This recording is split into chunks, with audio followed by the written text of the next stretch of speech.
Okay, welcome. We're live. This is great. We're are we in a secret location, or can we tell people the location we're at now? We're in a hotel lobby basement. Yeah, we're in a hotel lobby. Thank you very much. My name is Todd Shapiro. I'm the CEO of Red Light Holland, and actually I haven't sat on stage in quite some time, so I'm really excited to do this. And we're here with, well, let me start with Sarah. Yes. Sarah is our Chief Technology and Innovation Officer of the company, the founder and creator of Radix Motion as well. And someone who we just completely admire for Red Light Holland for all the great programs she's put into place when it comes to rec and tech.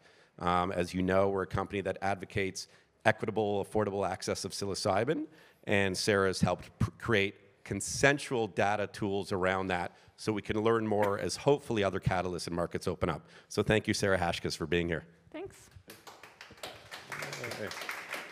And Sarah will take questions later for the Q&A, so everyone listening live, I actually don't know where to look. Is there anywhere, like, should I be looking anywhere? Anyway, just looking straight at the audience. But we will be doing a Q&A. Not only, there's a few cameras here, right? Yeah, you'll be all right. I'm losing my vision. So we'll do Q&A later, not only just here in the audience, but also online. So thank you so much for everybody who's watching us live streaming. To the right of me, you may have seen him, heard of him, know him, bumped into him at one point. Honestly, one of the most, I find a kind guy. He might tell you otherwise, but I've been doing stand-up comedy and acting and so many great things in the entertainment world for so long, and a phenomenal entrepreneur as well. Please welcome the Chief Creative Officer of Red Light Holland, Russell Peters. Hi. Hi, I'm Russell. How are you, Russell? Hello, Theodore. How are you? And hello, Sarah. Hi. Listen, I used to do radio in the day, and Russell would come in, and I was in like complete awe of this guy. I was always kind of, just anxious and nervous, still am anxious and nervous, but around people with great success and try to pick their brains and learn from them and stuff. And, I think I consider ourselves friends now, and here we are on stage, and of course. Well, yeah. I still haven't got the invite to the new house, but... Well, no, that's open. That's an open invite. Just this COVID thing got in the way. Well, and actually, it's interesting because I wanted to start with COVID. Like, as a stand-up comedian who, has performed to tens of thousands of people at a time and stuff, when everything was shut down or the world was all effed up and stuff, like, how was that for you? That was, well, at first it was like, oh, I got a nice break. This is going to be okay. And then it got a little tedious. And then you start to find out who you are. You really do discover who you are in those situations, and you find out where the holes are in your life, and then you discover all these other things about yourself, and it's a time of reckoning, Do you mind if I ask, like, what you discovered about yourself? Well, I discovered I was spending too much money. I was literally hemorrhaging money during that whole time, because I was living like a rapper. I was making so much money, like doing stand-up, that I'd never considered not working. So it was like I was always going to make the money, and then I was like, I just had these bills. I didn't realize my bills were like astronomical per month. Like astronomical, like $250,000 a month I was spending. That's a big burn. That's like a big burden. That's like a burn rate of some of these psychedelic companies that don't exist anymore. Yeah, right, exactly. And then I was in a bad relationship, and it all took its toll. It boiled, and it just it all came to a head. And then I made a bunch of changes in my life, and things are much better now. Not to do like therapy or anything, but when you're going through all this, Russell, and you're a big performer. Like, we went to one of the smart shops yesterday where our products are, and the guy couldn't believe that he met you. Like, he was just so excited. So that he was high though. He was, and he was hallucinating. He kept calling me Tom Cruise. And but I mean, that happens all over the world for you. And when you have those extra pressures on yourself, like now knowing, okay, I got to cut the burn, I got to save in here, I'm not, like, do you start feeling more vulnerable because of that shit? Because you think you have this image to uphold? No, I never. I guess to a certain extent, I was doing a lot of things for the show of it, and then when things got real, I didn't care anymore. I was like, been there, done it, had it. It doesn't excite me anymore. The Rolls Royces don't excite me anymore. The Bentleys, all these things that really equaled nothing. I realized at that time I had like 30 watches. I don't need 30 watches. I sold a bunch of them during all that time. I sold all my cars. I downsized my house. I got rid of the baby mama. I met a real woman. I met a real woman. I married a real woman. You know what I mean? I made much better choices. It's all about making better choices. It sounds like perspective and being grateful for the things you have were really important for you. I mean, because this middle-age stuff is kind of crazy. I can't be middle-aged. I'm 52 years old. I'm middle-aged. That means I'm living to 104 years old. I'm past middle-aged. I'm closer to dementia than I am to anything else. You know. Do you feel like you lose your mind a little bit with age? No, I think you seemingly look like you're losing your mind, but it's because you become less patient with new things. Like when new things are brought to you from younger people, you start resisting it because you're like, well, you don't know anything.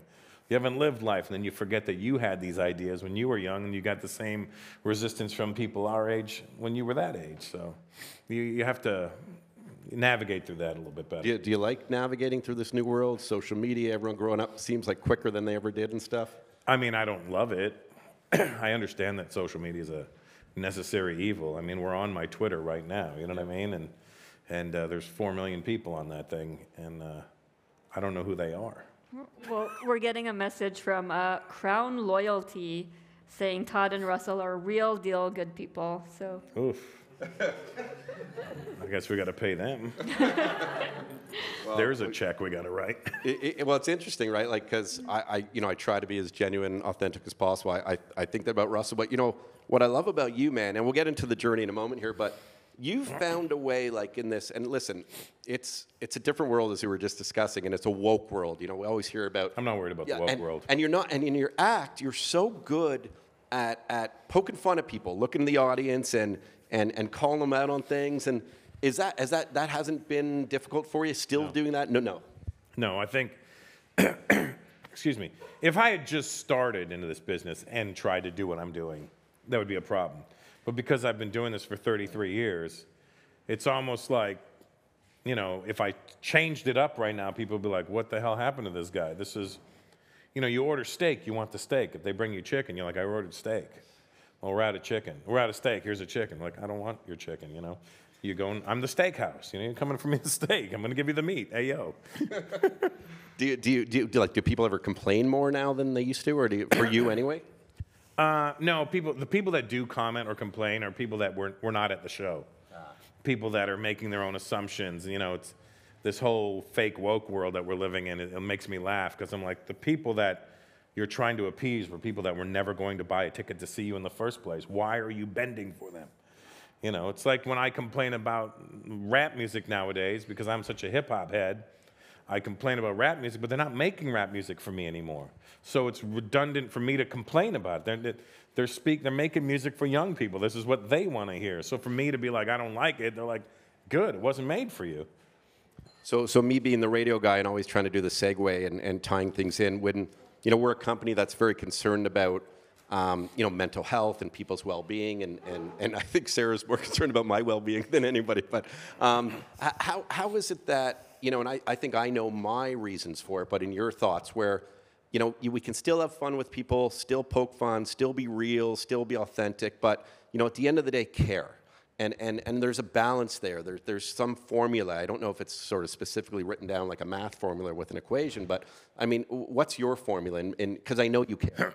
Well, my formula is it's intent. As long as you know my intention when I'm saying things that may be considered off color or taboo nowadays, by hearing the tone of my voice and the look in my eyes and the body language, that I'm joking around. You know what I mean?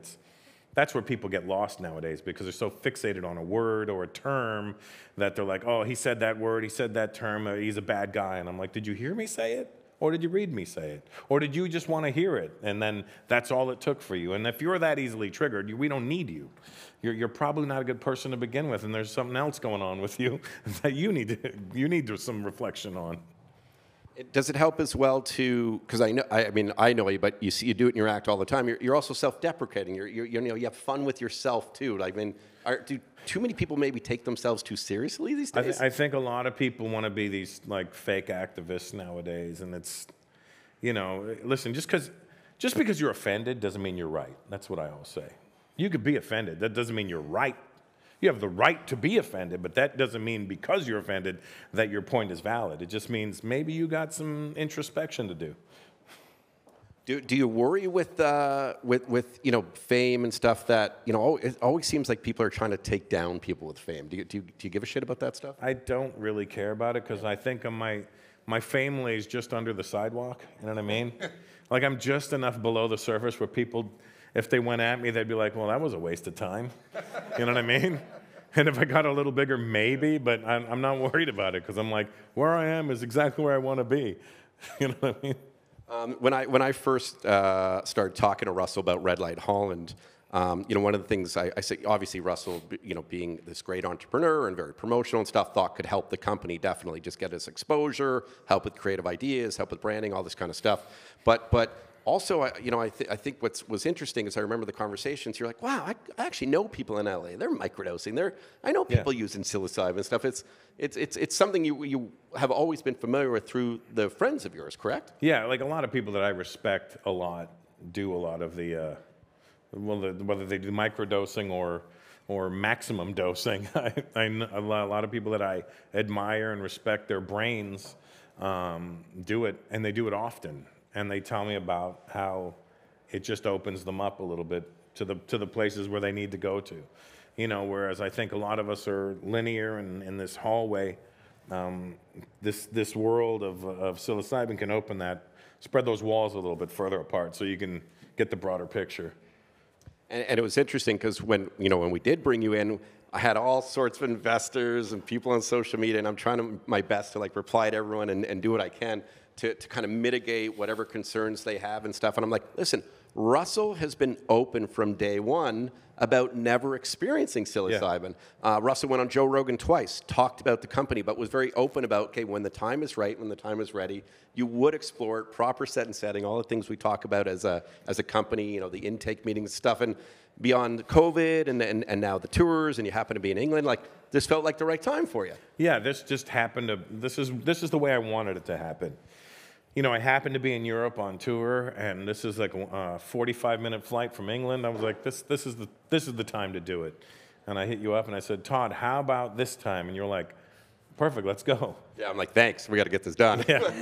Because, well, you did joke, and you're like, this was supposed to be my downtime, though. It was supposed to be my downtime, but I mean, it's not like I'm doing a lot. You know what I mean? So here you are. You made it to the Netherlands, and you performed in Wembley Stadium and Dubai before this. I mean, it's like I often just consider and think about how much downtime would mean to you in a way. So thank you, by the way. We're very grateful at Red Light Holland. 2 kids back home, all this kind of stuff. So you're here. How did it start with you? I know you met our therapist, Jeff Hamburg, and you did an intake meeting. You spoke on Zoom and stuff. So I think I'd spoken to Jeff now a couple of times on Zoom. And Jeff is very soothing. There he is over there. Look at him. I feel like he's putting me to sleep right now. And Jeff is very, so even, you know what I mean? And just so soothing when you talk to him. It's almost like a therapy session when you do talk to him.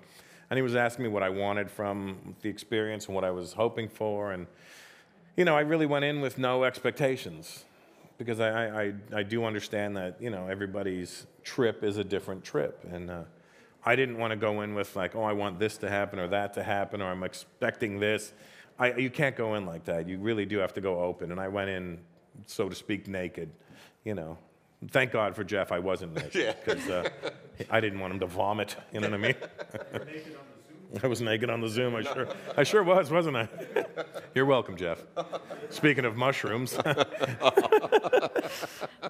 So you went and met Jeff. It was only yesterday, and Jeff Hamburg, by the way, who has his business that Red Light's very affiliated with, obviously, and Jeff is also our Red Light Holland therapist, and we've done our consumer packaged goods, I think, so well, and that's part of Sarah's responsibility and great innovation, where she has always allowed opportunity for people to get in touch with Jeff through a barcode, and we can speak about the tech later, but about support, and tools of support is one thing Red Light's tried to do so well, and we think we're the best in the world at that in terms of how you can sell a product legally but still do it responsibly. So you go and you meet Jeff, and was it you're a fun guy, I know you make everything fun and giddy and stuff. Did you sort of just go into it like that? I mean, I don't know. That'd be a good question for Jeff. I just know I went in as me, so I don't know how he received it, but I think by the end of it, he understood that's just this guy. You know, I don't think Jeff was like, this guy's a loon. He might have. I mean, I don't know. Well, I'm sure his daughter must have looked at me like, this guy's mental. And she was like hoping for the best for me. Like, I hope this gets him out of this. Well, take us through maybe just walking there that morning and your thoughts, because it is very nerve-wracking for some people going into their first journey. Well, you know, the good thing is my assistant Eddie went with me. I believe you were supposed to be there. I had troubles getting down here. That's a whole other interview. Right. Yeah. So Eddie took your place. Yeah. And the funny thing is Jeff didn't know that.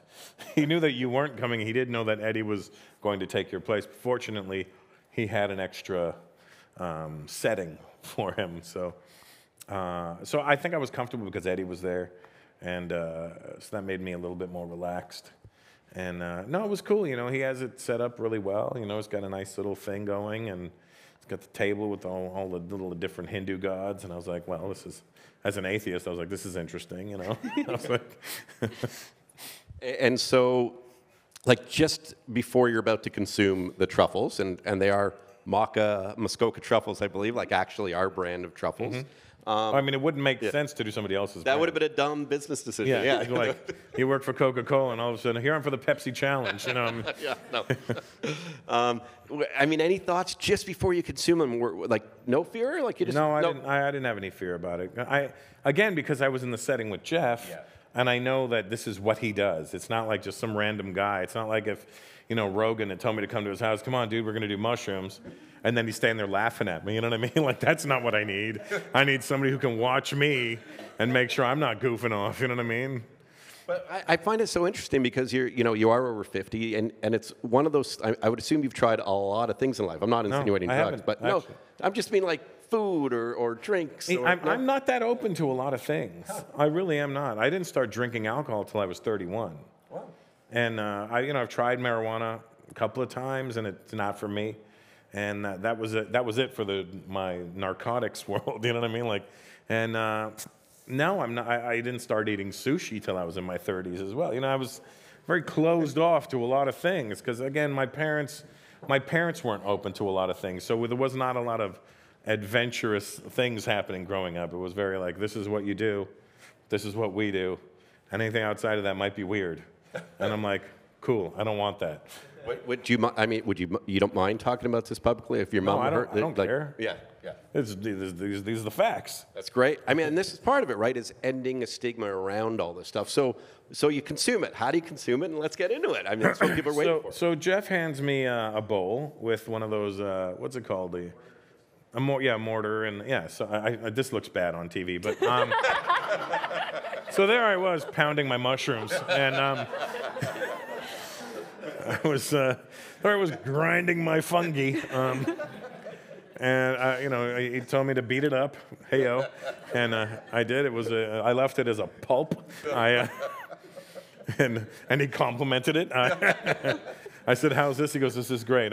I think he was being sarcastic, but he was like, this is the best I've ever seen, you know, and it's a work of art. I had it down to almost a paste, I think. And then he made a porcini broth, that he pours into on top of it, which makes sense because the porcini is a mushroom and it's a nice salty kind of deal. You don't want this, this fucking disgusting truffle root with something sweet. That would be gross, you know what I mean? So he has the right combination going there. And I love mushrooms in all forms, so I was quite happy with it. Eddie, not so much, you know. He was kind of grossed out by the mushroom taste and aspect of it, but I finished mine right away. I was like, this is good. And then Eddie was just like, hot. And he was looking for tapatio. He was trying to add all kinds of things to it, you know.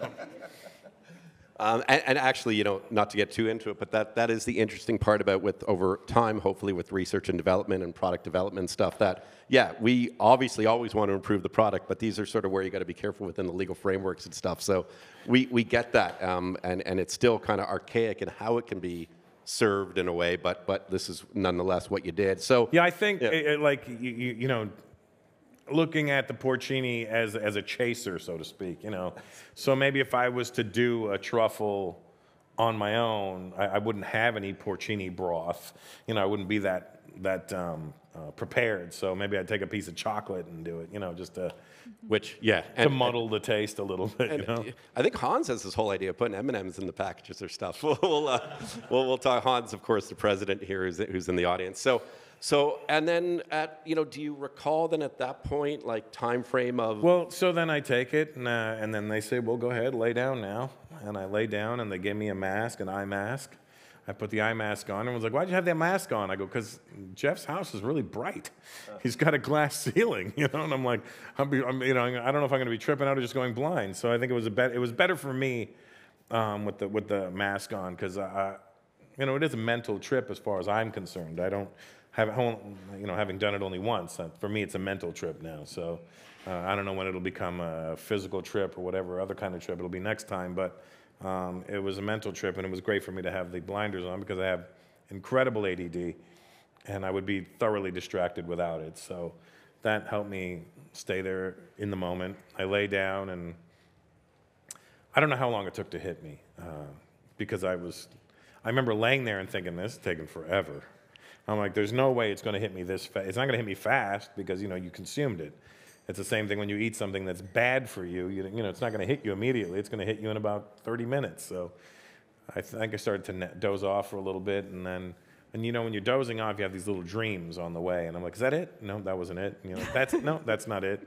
Like, no, still not it. And you're like, no, these are regular. These are all still regular things that are happening. And then once you start tripping, you're like, oh. And I knew I started tripping because I started giggling. I was just laying there with a big dumb grin on my face, and just like. And I kept like giggling from the stomach too. It wasn't like a fake. It wasn't like a hee hee. It was I was trying to fight the laughter at that point because I didn't want to be a lunatic. But I kept giggling, and everything was making me giggle. And Jeff has his music playing in the background, all kinds of different stuff, And the music was making me laugh actually because music is very important to me, as you know, from DJing since 1985. And so music is always setting the moods for me. I have different music for different moods, and Jeff has his thing that he wants to do with you with that music, and you got to be open to that because this is his world you're in right now. So he has some didgeridoo music, and I'm like laughing because it's like making me laugh because I'm like, this music is so ridiculous. And then there was like this dramatic music happening, to me it reminded me of like a car chase in an action movie, like bam, bam, bam, bam, bam, bam, bam, bam. And I'm laughing because my trip is like really slow.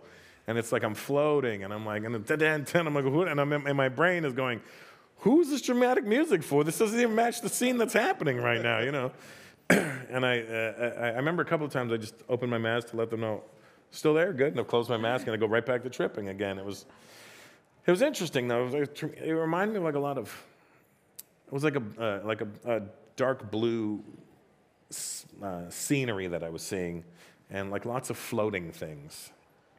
They were like little floating fish.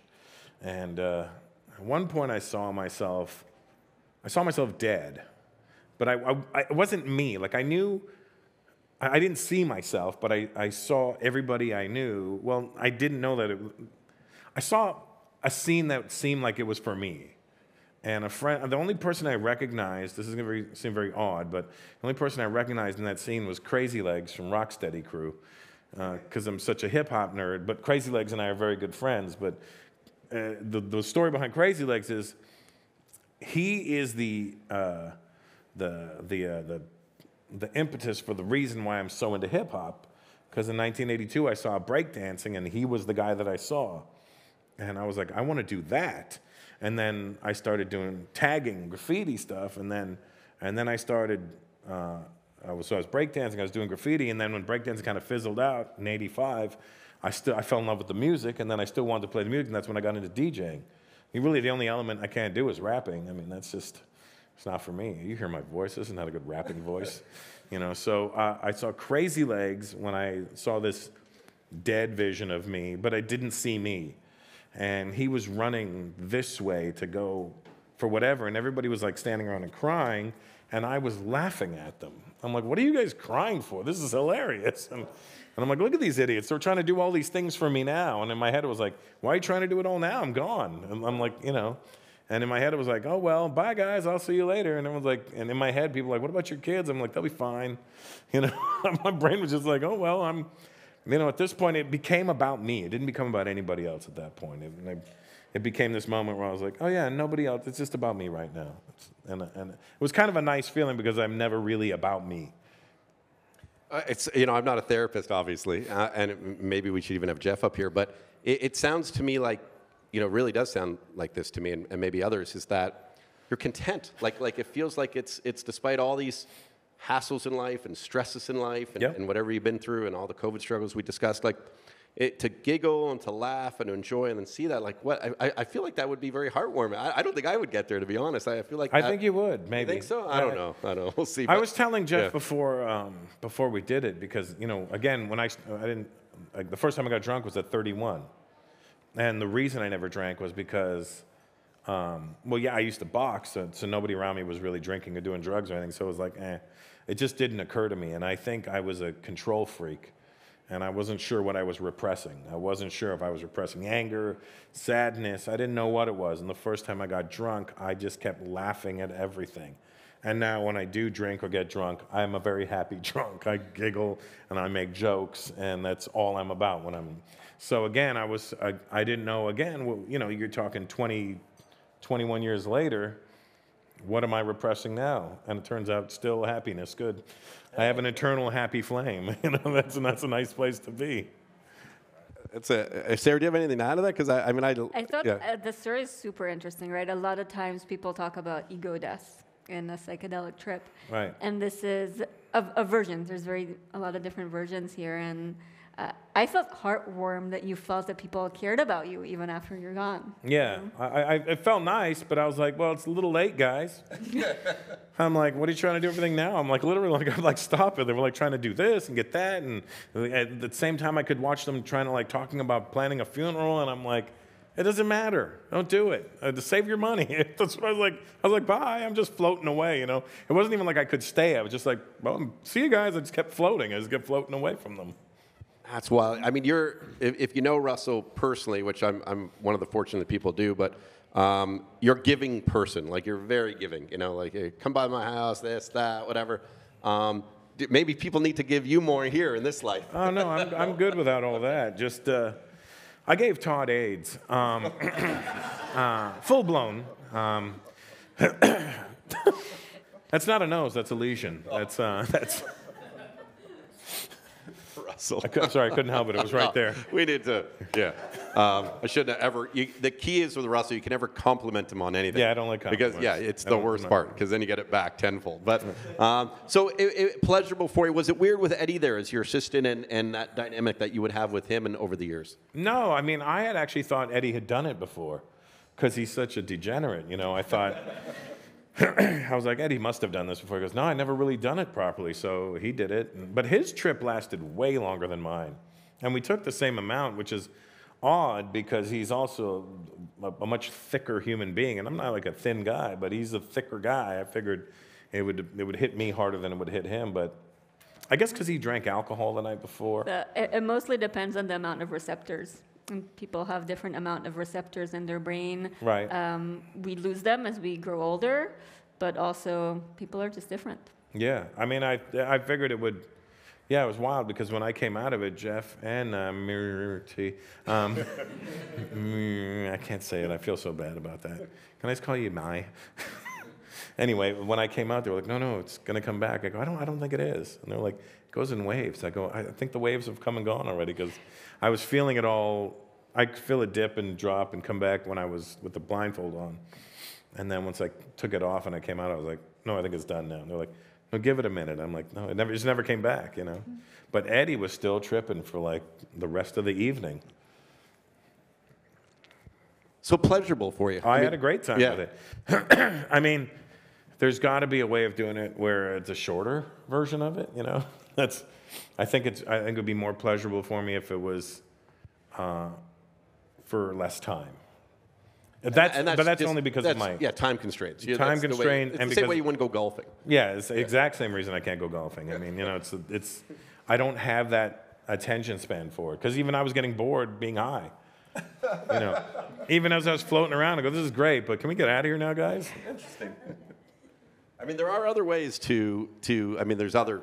Some people talk about DMT or whatever. There's shorter highs for sure in the psychedelic world. Of course, working within legal frameworks, which is what we do. Right. And then there's the microdosing aspect too, which is not really ever getting. And we don't even like to say high, but through these journeys or experiences, which really is more of a constant. It's almost like, in my opinion anyway, not making medical claims, it's like a vitamin where you're just kind of consistent and helping with focus and anxiety. Is that something, if, say, it was legal in California one day, which, by the way, we're all hoping it will be, and, we think there might be small catalysts behind the scenes that will get there. Again, not saying anything if there's an investor going, oh, California's opening up, that's something. Thing. But do you think it's something you would try again? Oh, absolutely. Yeah, I would do it again. I would want to only do it with people that are doing it with me. You know what I mean? You don't want to be the only guy, because then you're not sure if you're high or if you're just acting high at that point. And I say high just for lack of a better term.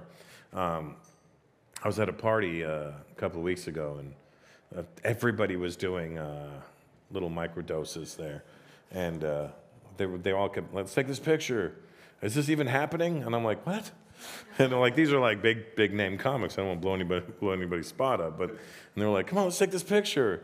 And I go, okay, I'll take, I was just drinking. So I was like, yeah, let's take it. And they go, is this really happening or am I high? And I go, this is really happening right now. And then I sent them the picture, and then they text me back the next day. I can't believe that was real. Sounds like they weren't microdosing. Yeah, I don't know what Well, they had a chocolate bar, and they were supposed to take a corner. I saw them eating half the chocolate bar. Oh, yeah, that can catch up quick, those chocolate bars, for sure. Yeah, I mean, and again, not to sound promotional, but it's... I always sound promotional. You always sound promotional. promotional, Like, I know everything I'm doing. I'm like, used car salesman. Oh yeah. But I mean, I think it's great that you did it because you were so genuine about it, and you didn't try to bullshit anybody. You didn't try to tell people I'm with this company and I know what I'm talking about. No, you're going to figure it out on the go. And fluidity is a lot about this space. As we learn, take time, get educated, and be informed. And I'm just happy you had a pleasurable experience, and I'm happy to know it seems like you're. Yeah, no, I would like to do it again, and I think I even told Jeff I think I would like to do a higher dose because I feel like I had sort of a light trip, not that I'm expecting this big hardcore trip or anything, but it was very easy, and I'm not looking for it to get more difficult, but I would like it to get a little deeper, Well, I'm promotional, so now's the time to announce and unveil that we're doing Red Light cruises. Russell Peter like the rock cruises, and we're doing trips, the overseas and no border, international border laws that'd be or pretty anything. wild, actually. Yeah, that's what we're doing. We're doing. I'm going to hold you to that. Yeah, we're doing Red Light cruise ships. Anyone who's listening or watching, come on. I mean, and we're all going to trip out there, and no one can get us by the law. So, and you're the main feature. You got to do some stand up there, though. No, hell no. I don't think I could even stand up. That's the thing. They had me lying down, and I'm like, how do people do this standing up? Like, how do you get to a space where you can do these trips standing up and functioning? And then Jeff's like, yeah, it happens. You'll get there. And I'm like, do I want to get there, or do I just want this, Well, and that's what's great about, meeting Sarah and then working with Jeff is, experience, like years and years of experience to understand this and to understand where it's going. Maybe Sarah, and I don't want to get too long-winded here, but you can talk a little bit about the science of it and just you talked about the receptors and things.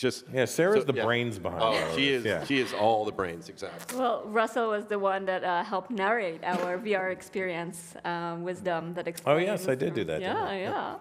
I heard your voice so many times. Hours of debugging. And what psychedelics do, and we're talking about classical psychedelics, you'll hear a lot of people say ketamine or MDMA are psychedelics. In my book, they're not. They're very different substances. They have different risk profiles. Here we're talking about things like psilocybin, which is what our company deals with. And that activates a receptor called the 5-HT2A receptor. And that receptor is sitting on the parts of our brain that create our prior knowledge, things that we grew up with, maybe traumas that we hold, and it's hyperactivating those neurons. So actually it's breaking down these biases that your brain might have and creating an extra plastic situation that you're in. But then when you're in this extra neuroplasticity situation, what really happens is based on the environment that you're in, right? And that's why we're really trying to educate people about being in safe environments, being with people that they trust. If they're doing it in a therapy session, really do due diligence and make sure that you're with people that are not going to abuse their power. And then go with it, experience. And for some people, it might bring up very difficult emotions. I'm pretty glad to hear that for you it was really smooth sailing. Yeah, I mean, you know, I was asking Jeff too. I'm like, you've done this obviously before? Yeah. a little bit. Have you ever had a bad trip? I've had, you know, I don't like using the words good and bad because I find they're religious almost, you know, they're very judgmental. But I've had what I would call difficult trips. I've had repressed memories that would come up, feeling of death anxiety, right? Which I was super impressed with how your acceptance of your mortality. I've always been accepting of death, though. Yeah. It's just how I am. It's kind of like, oh well, if I go, I had a good time out here. Yeah. See you guys on the other side. I think that's a great gift to share with people, because I think so much of how humans behave comes from that fear, and then inventing stories of afterlife that cause them to do sometimes terrible things in this life. Yeah, that's always bothered me. The people's this promise of something that is not. There's no proof of. Yeah. Snake oil salesman. Yeah. I didn't sell that one. Come on. No. We do have a bunch of questions from people that have been sending them in. I would love to do it. Yeah. Excuse me, I'm losing my voice here. But thank you to everyone in Amsterdam here, but also live stream. This is really neat. And this, this will live forever, Russell. And again, we'll get to the question in a second, but I had to answer questions for one of these publications the other day about celebrity and psychedelics, and are you allowed to promote and brand and all this kind of stuff. And I said, listen, I think if it comes from a genuine place, yeah, you are. And celebrities have influence. So, the influence here is about helping positive change. I feel like psychedelics are the reason that we have so much great technology happening in the world. Sure. I think it comes from a lot of these really smart people taking some certain trips. I don't know which ones they took or how they administered it, but I think Steve Jobs did it, and I'm pretty sure Elon Musk has done it. Any of these people that get out there and do some really game-changing things, they had to have done something like this, because there's no way you're just going to sit there and think of it on your own. Your brain needs to open up to get to these other places. And you look at Dave Chappelle and how, as a comic, I've known him for 27 years, but just to see how he's become so articulate with what he's trying to get across now, and just watching his style of comedy go from what it was to what it is now. But I know that he trips out a lot. And he's the one that was like, you got to do it with me and John Mayer. And I'm like, hold on a second, kid. Let me try it one time with some people who will monitor me properly. I'm not gonna go. It's like I used to box, but it's not like I'm gonna get in the ring with Tyson and be like, come on, Mike, let's spar a little bit. No, I'm not gonna do that. Understand where you are, know your place. Have a coach to get you there. Yeah, So let's get into the Q&A. Yeah, so we actually have a question very relevant to that. Who would you want to trip with now that you've tried this? I would want to trip with somebody who is early in this trippy world as well, just so we can, our experiences will be very similar at that point. Maybe not similar, but we would at least have the same track record behind us. So I don't know who, because I don't know who does and who doesn't, but it would be somebody on that level. Sounds like some of your friends are more experienced. Yeah. I asked my wife if she wanted to do it, but guess what? Former drug addict. I'm just kidding. I'm kidding. Just heroin. Don't worry about it. It's just for the science, psilocybin is actually really showing great potential for drug addiction treatment. Really? Yep. That's good. Yep. It breaks down, again, these cycles, right, of addiction, a prior that's very strong, and lets people free themselves from it. I would imagine couples therapy, too. It's a great potential there. I don't know of a lot of people that are doing it yet. Why don't you try that? Oh, yeah. We're live stream here, but... No, but I mean, it's a great idea. I would love to... Actually, I mean, Truth, I mean, I don't care. I'm an open book. No, this whole like CEO of a pubco, you got to be careful now. You just say what you say. But I'm in therapy, and my therapist did say to me, which was fascinating. She didn't really know what I did at this point, and she thought I should try ketamine, and that she knew progressive therapists in the ketamine world, just because of how my mind. My doctor had suggested ketamine to me as well, which I thought was so interesting. And then I finally said, well, I'm in the psychedelic world. I'd rather see my own therapist in the Netherlands. So maybe this is now at a point where I have to now get to, because I still haven't had a good healthy trip. I've been microdosing, but in like my college days. So I got to try it, because I'm ready to explore. I just don't think I'm going to be as giddy and laughy as you, but we'll see. We'll try to do it. Okay. I mean, I was resisting a lot. Yeah. And at some point you can't. Well, the problem is the public markets suck your soul out of you, right? Like it's like like Radio Todd would have loved to have done this stuff, and now you're like so worried about everything. We're growing a business. We have great people on staff. I mean, that could all be at the forefront, and what you're suppressing is the other stuff. Well, yeah, and I want to get back to that stuff, because I actually think I'm more natural that way, and better. I perform better that way, to be honest. Right. So actually, love being on stage. I think this is the best Todd I've been in quite some time. See? Look at you. I'm being honest. Okay, sorry. We have Marcus asking, how did Russell feel the next day? Did you have a hangover? No, I did wake up with a mild headache this morning, though. I think that I just overslept or slept awkward, but no, I felt fine. I felt fine after we were done when I went to eat dinner with these guys. But they kept going, "You're still tripping." I go, "No, I'm not."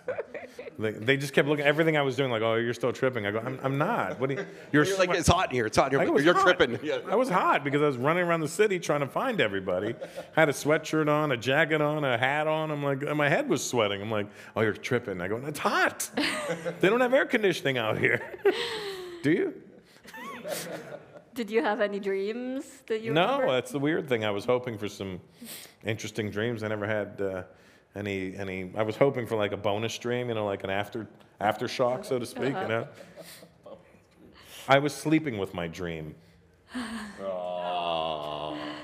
Save the relationship.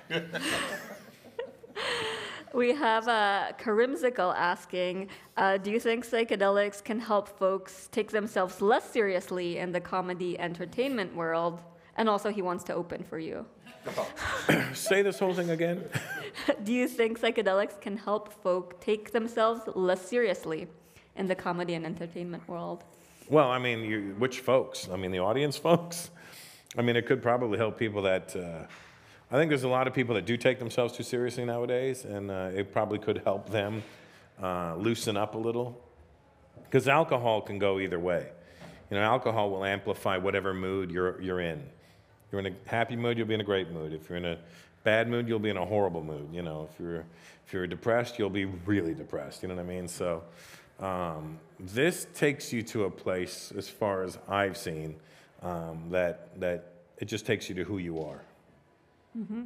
And it gets to the center of you, and it opens up things that you would normally be like, nah. And you're like, oh, it's pretty good. And no, you can't open for me. Let me ask you that. Who is it again? Is he a comic? Karimsicle. Yeah, no. Not with that not with that handle. Sarah, maybe you can answer that question as well, in terms of your experience. A lot of people who are much more experienced in psychedelics. Like, do you actually think it's a place for people to be and use and try responsibly to take themselves less seriously? Like, do you think that could help? It helped me. Yeah, it helped me be a bit more whimsical, go back to being a child. It does take our brain back to being a child. And then if you are in a safe environment that lets you explore and doesn't tell you, don't do this, don't do that, right, which most children grow up with, it can rekindle your creativity and your childlike explorations. And I heard you were drawing some pictures. Oh, yeah, I drew a picture. It's funny because Jeff has this thing where after you do your journey, you go down to the kitchen and he gives you all kinds of writing utensils, Sharpies, markers, paint, everything, glitter pens, and he says, just draw something. And I only know how to draw certain things, so I just went to what I did. I drew a b-boy standing, with a boombox and some graffiti, and they had all these nice, vibrant colors that I was enjoying to do, and and I left it for Myrte for. I signed her name on it, and then she probably threw it out by now. But I mean, but it is a very. I think it is a very. If you could send me a picture of it, I really did like the look of it. Though. Oh, good. It's an NFT now. And I'm good with that too. It is not an NFT, just if anybody. But if it is, check out Jeff Hamburg. He. Okay, what else do we have here? Any more questions? Yeah, Todd, are you envious of Russell's trip? Oh, I'd like to think I don't get to a place of envy at all, to be honest. I honestly feel like I've always celebrated in people's successes. And if anything, I've tried to learn from people with success to try to get to a, hopefully a different place in life. And when I say that, more economically sound, but also what you learn from people's brains, just because I admire that. So no, there's zero envy in that. If anything, it makes me want to try it more. Well, I definitely would say he's not envious. As a matter of fact, he's the reason that I was able to do this. So I think if he was envious, he would have blocked it. You know what I mean? So no, yeah, but he's definitely the reason. You can't be the reason and envious at the same time. It just. We have a question asking, did any new jokes come up for you? No, not from that. I wasn't looking at it for that. I was looking at it for just to see what would happen. And maybe I do it again on another time, see what happens, and maybe then. But I think I got to get a few rounds in me before I can start getting into a space of taking from there. We can also open the audience here if you have questions. Does anyone want to ask? Yeah. What was the dose? 15 grams. Question was, what was the dose for those Yeah. live Oh, streams? yeah, sorry. No problem. Yeah. It was 15 grams, which I hear is a lot, right, Jeff? But I don't know. It didn't. I think maybe what would I do next? 20? 20, 25. All right, Moving crazy up. there, You're moving up in this world. Yeah, I just want to see how much further I can go, I feel like I got to the surface of it and I didn't really get too deep into it. And I'd like to go a little deeper. We played just the tip with it, basically. Some questions back there.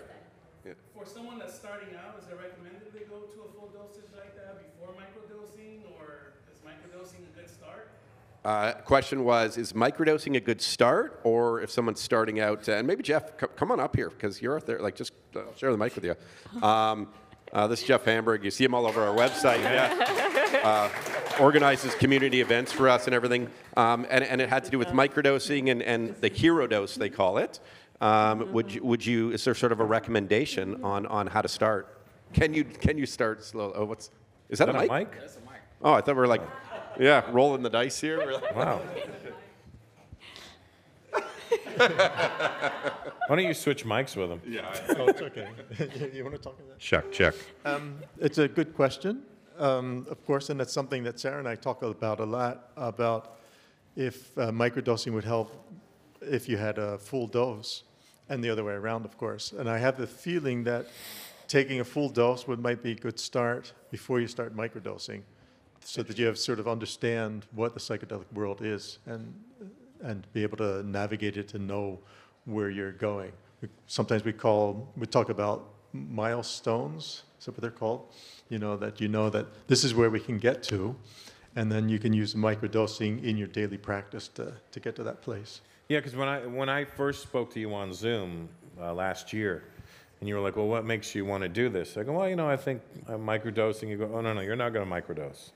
You need to understand the full dose before you microdose. And it made sense to me, And Sarah, what's the science behind the recollection of if you've done a dose and then you do another one down the road, and sort of what it brings back to your first experiences? So there's a mechanism in neuroscience, we call it fire together, wire together, right? So when you have an experience, your brain really rewires itself in that way.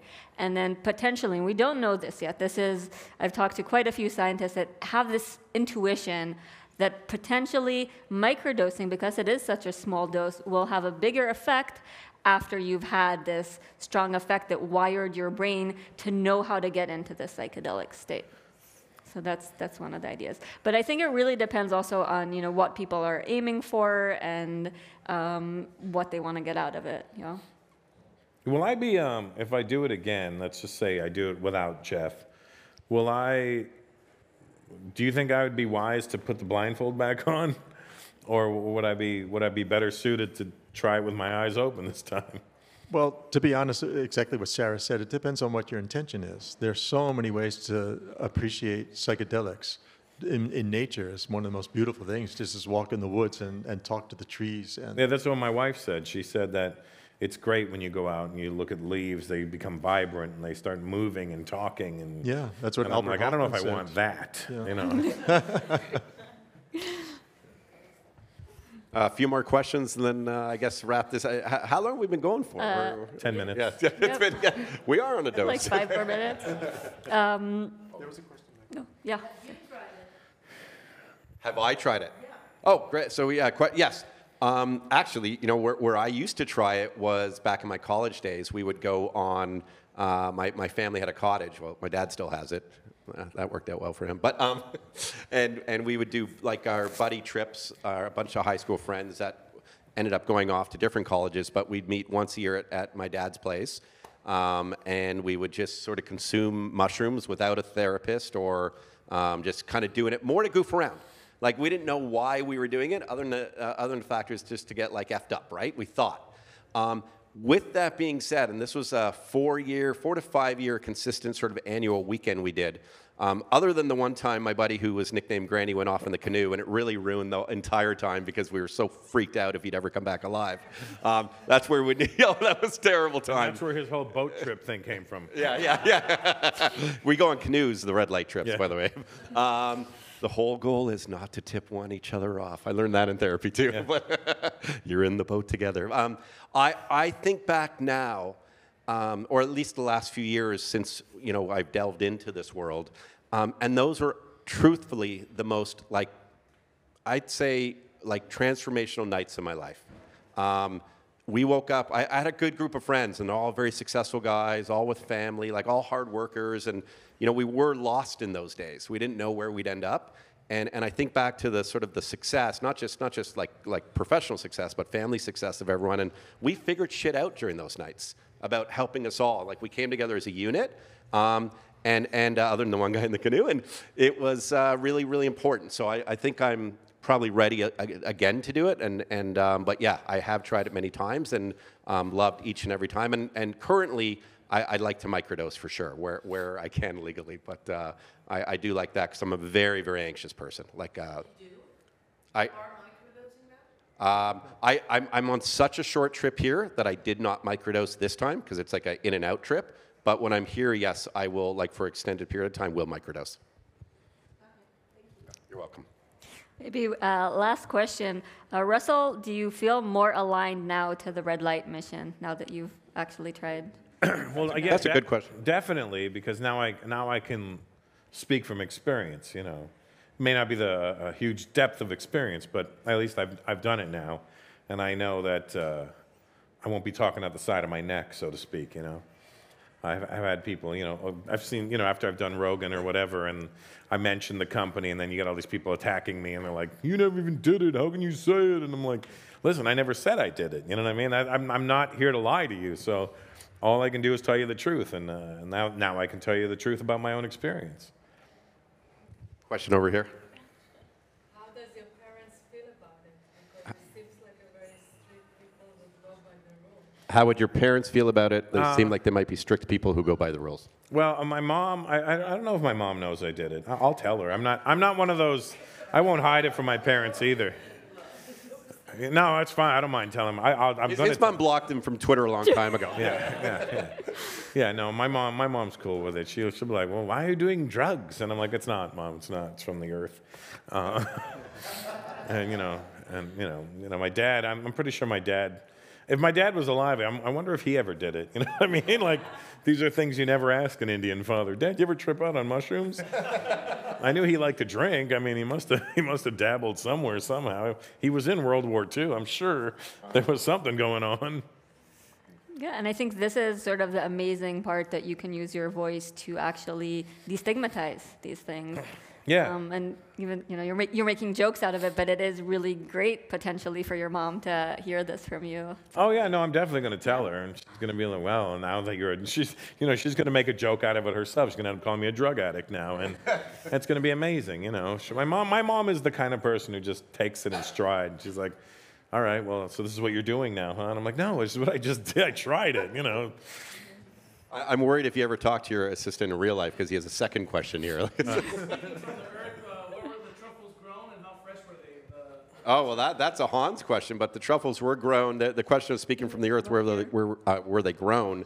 We have a truffle farm in Horst, the Netherlands, and they would have been extraordinarily fresh, as they typically have just about a 3-month shelf life. So we have Hans has instituted a great program in terms of like a conveyor belt system, really, where they get grown fresh. They get out the door, they go into smart shops, or they get shipped for, potential therapeutic sessions. And so they would have been within, for sure, a few weeks to a month, I would imagine. Jeff says they were a few days, right? A few days. Yeah. A few days. That's only the best stuff for Russell Peters. Yeah, Come on. When I'm spending that much money doing it. Question far back in the far. Thank you. Yeah, I've heard a lot about microdosing and actually ingesting the substances. But can you talk a bit about integration? Sarah or Jeff? Integration for large doses or in small doses? For microdosing. That's a very good question, but it also has to do with intent, what you want to achieve with your microdosing regime. And for instance, we give mindfulness and microdosing Zoom sessions once a month to help people feel what they're achieving and what they're doing while they're microdosing. I think that's really important to have a small journal, for instance, to know how you're For instance, improving. the iMicro app journal. I'll be the salesperson, yeah. Okay, I'm the therapist, she's the salesperson, right? Because it's very important, because sometimes in the beginning you think you're like in a bad place, you might be like a 4 or 5, and then you're getting better and better, and you write down it's a 7 or an 8, and then you have a bad day, and you think, oh, nothing's working, everything's for nothing, and then you realize, if you look at your journal, wow, I'm really feeling a lot better. The lows are much higher than they were before. So it's really important to have a good idea of what your journey is about, and to be aware of your body, be aware of your habits and what you're doing. But like I said, intent is really important, because some people just want to have fun, some people want to be more concentrated with work, some people want to calm their ADD. It didn't work for me. As I see Russell shaking his legs, like, I think we've done the event long enough here.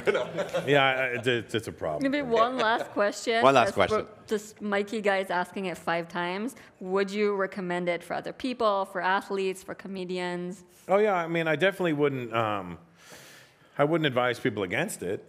I think if you're open to it, definitely give it a shot. And I'm not a guy who was ever open to this type of stuff. I just, had such a stigma around it for so long, that it was always like, ooh, these are these crazy drugs that, they're going to make you go mental, and, you're going to lose your mind. And having, learned way more about it over the years, and seeing how it's affected people that I know in such a positive way, that I'm like, there's got to be something to this. And, when they don't want you to have something, all they're going to do is tell you negative things about it. And the more you learn about it, the more you realize, oh, this is just propaganda that they were spewing on us before. And having done it now and seeing, it's cool. I had a good time with it.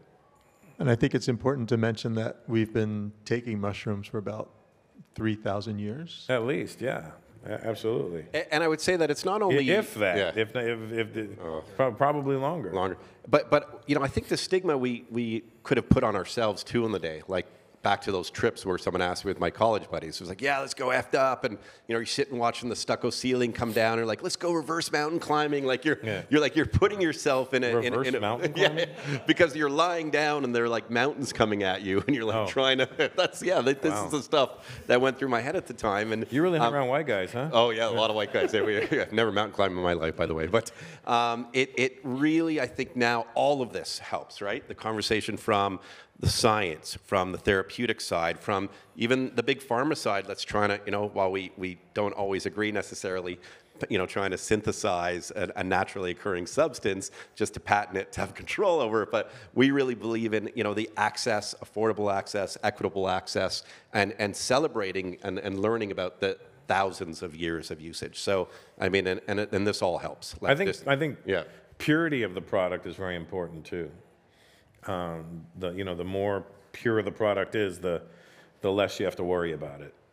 That's Yeah. what we feel. Yeah, I mean, and the purity about discussing it. And this happened, we didn't, we talked about this for about a year, 2 years, but it happened, and it happened naturally. Yeah. Time goes on, and I don't know if we need to get into any more questions. I think it's sort of gone on long enough, but I honestly, from the bottom of my heart, first want to thank Russell Peters, everybody. Thanks.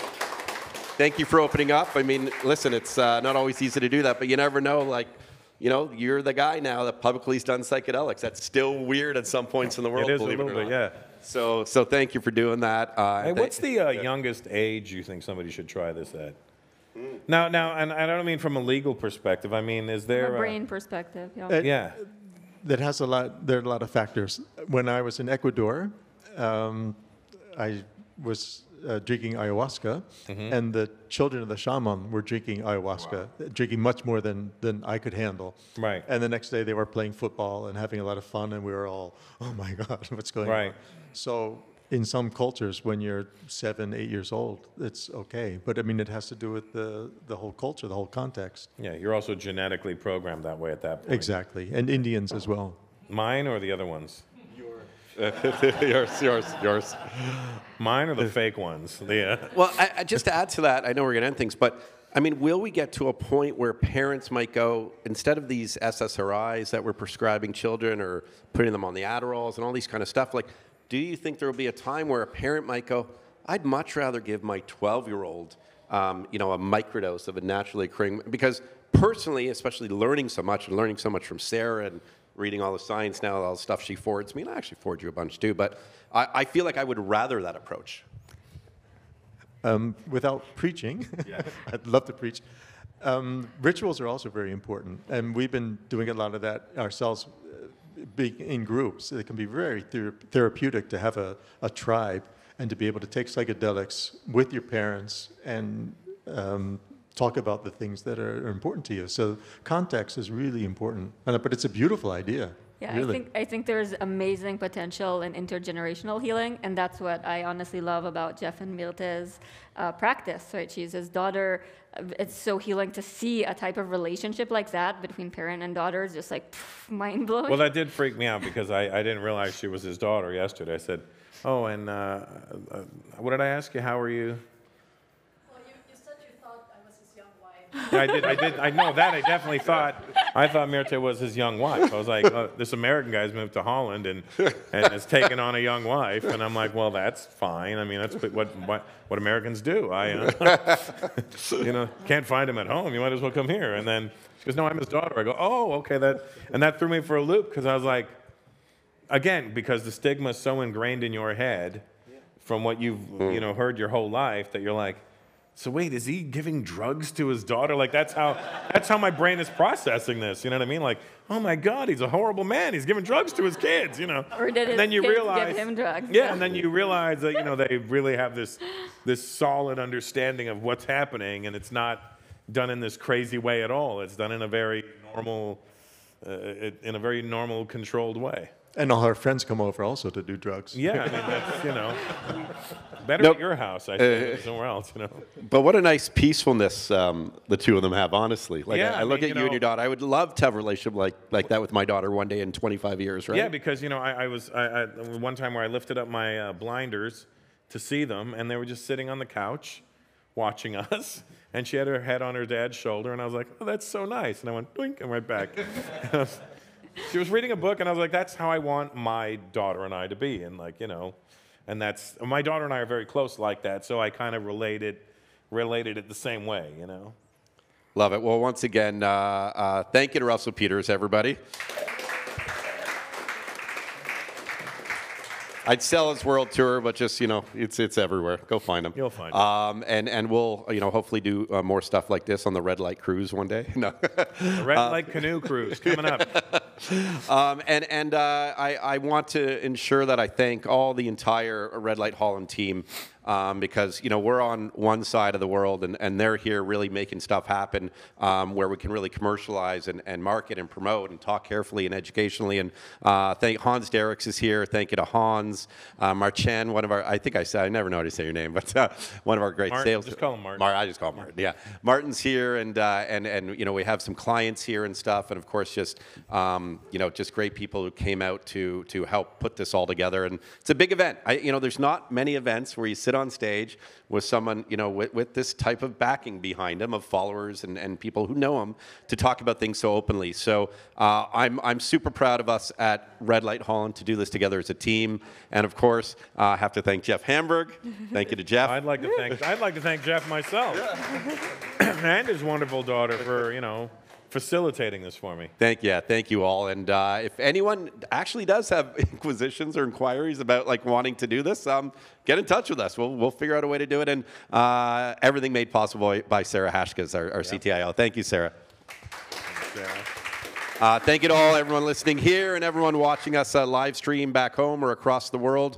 Red Light Holland, redlight.co for all the information you need, and this will live online forever. So hopefully you enjoy it, share it with your friends, share it with your family, and hopefully we opened up your mind into a very interesting world that we feel like many more catalysts are to come for us all to learn together. Thank you again. Hey.